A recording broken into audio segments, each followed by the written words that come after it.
بسم اللہ الرحمن الرحیم۔ قوم عاد عرب کی ایک قدیم ترین قوم کا نام ہے۔ اس کا ذکر قرآن پاک میں 25 مرتبہ آیا ہے۔ یہ قوم جنوبی عرب میں آباد تھی اور عمان سے لے کر یمن تک 13 برادریوں میں پھیلی ہوئی تھی۔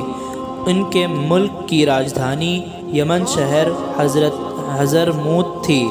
اس کا زمانہ حضرت نوح علیہ السلام کے تقریباً 400 سال بعد اور حضرت عیسیٰ علیہ السلام کے تقریباً 2000 سال پہلے کا ہے۔ یہ اپنے زمانے کی طاقتور قوم تھی اور فن تعمیر میں بڑی مہارت رکھتی تھی۔ پہاڑوں کو تراش کر شاندار عمارت بنانا ان کا محبوب مشغلہ تھا۔ یہ قوم مال و دولت کے نشے میں عیش پرستی میں مبتلا ہو گئی تھی۔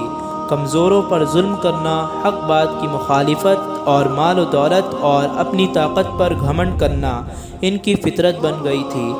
جب اس قوم کی ظلم و زیادتی اور شرک و بت پرستی حد سے بڑھ گئی تو اللہ تعالیٰ نے حضرت ہود علیہ السلام کو نبی بنا کر ان کی ہدایت کے لیے بھیجا۔ انہوں نے قوم کے لوگوں کو توحید، عبادت الہی کی دعوت دی، شرک و بت پرستی اور لوگوں پر ظلم زیادتی کرنے سے منع کیا۔ قوم نے ان کی نصیحت قبول کرنے کے بجائے جھٹلانا شروع کر دیا۔ حضرت ہود علیہ السلام نے انہیں اللہ تعالیٰ کے عذاب سے ڈرایا تو وہ لوگ مذاق اڑاتے ہوئے کہنے لگے کہ اگر تم اپنی دعوت میں سچے ہو تو ہمارے پاس عذاب لے کر آؤ۔ اللہ تعالیٰ نے اس ہٹ دھرمی اور مطالبے پر 3 سال تک قحط سالی کے عذاب میں مبتلا کر دیا، جس کی وجہ سے ان کے باغات و کھیتیاں سب برباد ہو گئیں۔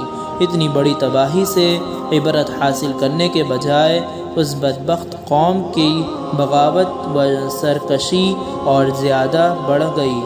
بالا آخر دوبارہ اللہ تعالیٰ کا غضب بھڑک اٹھا اور 1 ہفتے تک چلنے والی طوفانی ہواؤں نے ان کا نام و نشان مٹا کر رکھ دیا۔ قوم عاد کی ہلاکت کے بعد حضرت ہود علیہ السلام اہل ایمان کو لے کر یمن کے شہر حضرموت چلے گئے اور یہاں 50 سال تک دعوت و تبلیغ کا فریضہ انجام دینے کے بعد 464 سال کی عمر میں انتقال فرمایا۔